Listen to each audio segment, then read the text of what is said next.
Welcome back to my channel Bhagyalakshmi হেসেলের পক্ষ থেকে সবাইকে স্বাগত জানাই। বন্ধুরা, আশা করি আপনারা সবাই ভালো আছেন।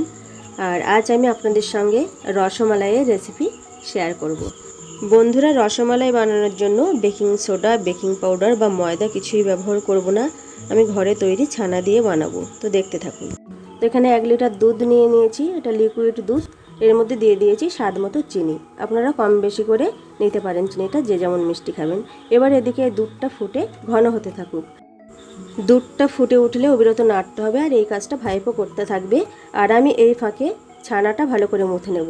এই ছানাটা আমি বানিয়ে নিয়েছি, আর ছানা বানানোটা দেখালাম না, চ্যানেলে আমার অলরেডি দেওয়া আছে একটা ছানা বানানোর রেসিপি, তবে ওই ছানা থেকে এটা একটু সফট হবে। এবার আমি ভালো করে দেখুন হাত দিয়ে মুথে নিচ্ছি, হাতের তালু দিয়ে এরকম ভালো করে মুথে নিতে হবে, নিলে এটা একদম সফট হয়ে যাবে। তো আমি দেখিয়ে দিচ্ছি আপনাদের কীরকম হয়েছে। এই দেখুন, এরকম মিহি হয়ে যাবে, তাহলে রসমালাইয়ের জন্য এই ডোটা ঠিকঠাক তৈরি হবে। এখন লেচি কেটে নেব। আমার লেচি কাটা হয়ে গেছে। এবার আমি গ্যাসের উপরে একটা বাটি বসিয়ে দেব। বাটির মধ্যে সামান্য লবণ আর চিনি দিয়ে দিয়েছি 1 চামচ। এটা একটা ক্যারামেল তৈরি করে নেব। দিয়ে দিলাম একটু জল।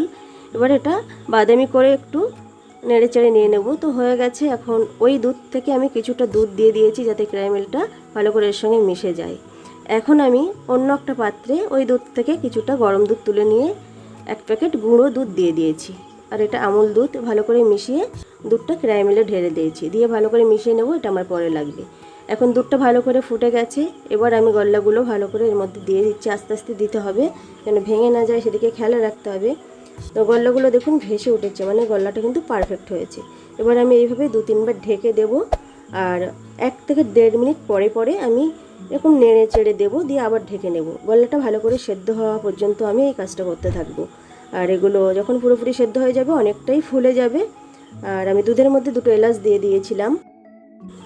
বন্ধুরা দেখুন, গল্লাগুলো পুরো ফুলে একদম ভেসে উঠেছে, তার মানে এটা ঠিকঠাক হচ্ছে। আর এটা কিন্তু একটু স্পঞ্জি টাইপের হবে। আর এই দুধটা ঘন হয়ে এতে মালাই তৈরি হবে। আমি চিনি দিয়েছি, আপনারা কনডেন্স মিল্ক দিতে পারেন, আর ক্যারামেলের বদলে দিতে পারেন জাফরান। তো হয়ে গেছে, আমি গ্যাসটা অফ করে দিয়েছি। এবার একটা পাত্রে তুলে নেব। তো পাত্রে তুলে নিয়েছি। এবার মালাইটা এর মধ্যে দিয়ে আমি রেখে দেবো 2.5 থেকে 3 ঘন্টা। তাহলে মালাইটা এই গল্লাগুলো টেনে নেবে, নিয়ে আরও ফুলে যাবে। দেখুন একটা স্পঞ্জি ভাব হয়েছে, আর এটা খেতে বেশ ভালো লাগে। এখন আমি এর মধ্যে যে মালাইগুলো আছে সেগুলো দিয়ে দেবো, দিয়ে ঢেকে রেখে দেবো। মালাইগুলো আস্তে আস্তে এবার এর মধ্যে দিয়ে দেবো, দিয়ে 2.5-3 ঘন্টা রেখে দিলে বেশ তৈরি হয়ে যাবে ঠিকঠাক। তো আমি সেটা আর দেখাতে পারছি না। তো বন্ধুরা, কেমন লাগলো ভিডিওটি অবশ্যই কমেন্ট বক্সে জানাবেন। আর এমন নিত্য নতুন রেসিপি পেতে চ্যানেলটি সাবস্ক্রাইব করে পাশে থাকুন। সকলে ভালো থাকবেন, সুস্থ থাকবেন। দেখা হবে পরের ভিডিওয়।